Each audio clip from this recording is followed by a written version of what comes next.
Assalamu alaikum wa rahmatullahi ta'ala barkatu. Masu kallon Africa TV. Sunana Coach Munzali Ali Sadiq Kofar Mazugal. Kamar yadda aka saba muna ba da shawara akan yadda za a rabu da timbi. Ka gyara abincinka, a ci abin da jiki yake bukata ba abin da zuciya take so ba. In dai za a ci abin da zuciya take so ba abin da jiki yake bukata ba, to ba za a zauna lafiya ba. Za a yi ta yin timbi, a yi ta wahala, a yi ta shan abubuwa, kuma a yi ta motsa jikin kuma ya ki samun abin da ake so ba.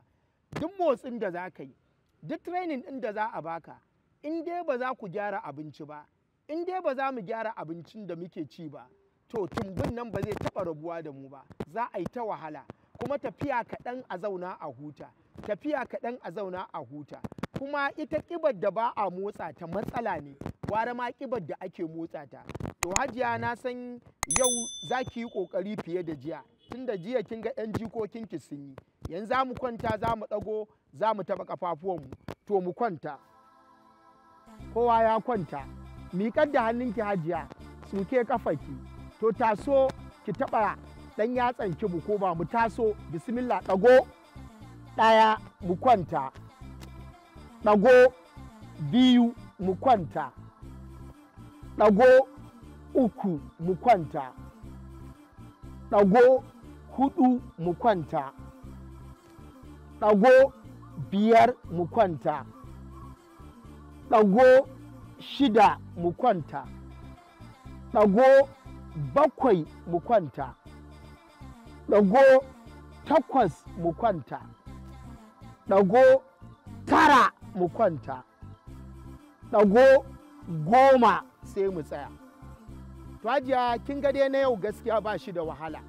To hajiya daga hannun, to riƙe, to ɗan karkata haka, ɗaya, biyu, uku,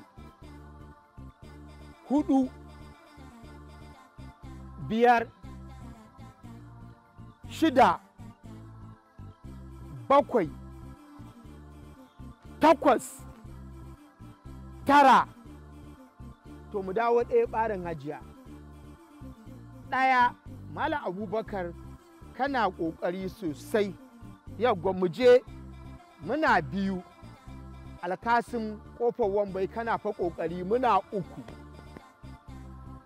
muna huɗu, muna biyar. Ka sha wuya, muna shida, mun zo bakwai, muna takwas, mun zo tara. Masha Allah.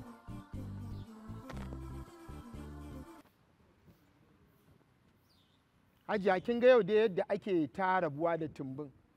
To yanzu za mu ƙara. Ajiye ƙafarki hajiya.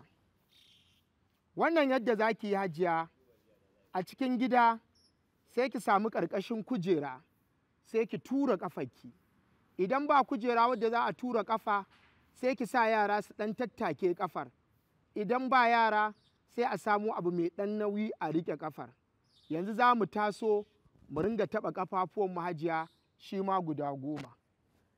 To mu je, bismillah, taso ɗaya, ɗago biyu, ɗago uku, ɗago huɗu, ɗago biyar, ɗago shida, ɗago bakwai, ɗago takwas, ɗago tara, ɗago 10, huta.